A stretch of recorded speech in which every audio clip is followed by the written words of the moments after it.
une dernière, donc bon, mais qui relèverait plus de la proposition du coup, en tant que candidat, hein, voilà, bon, mais comme je disais du coup pour reformuler un petit peu sur dans une même vidéo, et au niveau des médias par exemple, en termes de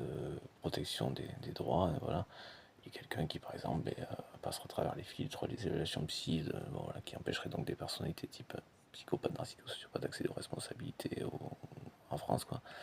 politique par exemple, ne serait-ce que là, et qui, pour je ne sais quelle raison, aurait réussi à passer entre les mailles, hein, voilà, et aurait réussi à exercer un mandat au niveau des députés, hein, je veux dire, voilà, et qui plus est, qui plus est un candidat, qui plus est, si c'est un président, voilà, et bien admettons dans ces hypothétiques cas, mais qui ne devrait pas arriver, hein. Ça sent même dans le temps, je veux dire, même après le truc, il y a un check qui doit quand même, il y a toujours une observation, une observance, une veille d'observance qui doit être regardée, quoi. C'est-à-dire si un mec est passé dans le truc, bon, mais on vient nous voir, pas sûr, oublié un truc, là. Peut-être oublié un truc, peut-être un truc qui nous a échappé. Voilà, quitte à se servir des antécédents politiques, médiatiques, qui auraient été dits, faits par cette personne, et donc dans la continuité, même après une évaluation, afin de s'assurer de l'absence de ces types de personnalités en politique, donc de l'absence de dictateurs en politique. Au niveau français, c'est une proposition que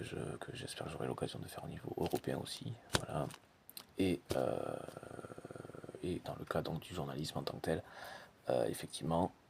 on ne peut pas faire courir le risque à la démocratie d'avoir 2-3 personnes qui auraient des orientations donc communes à celles de dictateurs,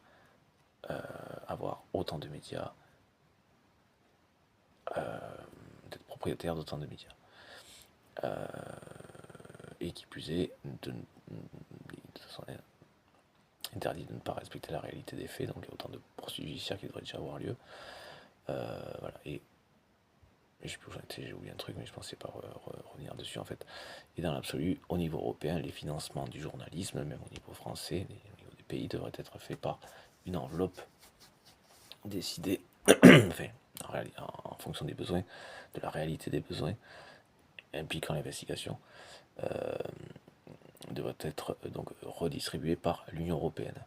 et dont le montant ne serait pas fixé par le pays. Il peut faire remonter des infos si cela. Il y a de toute façon un check aussi de la communauté européenne en connaissance de la réalité du terrain,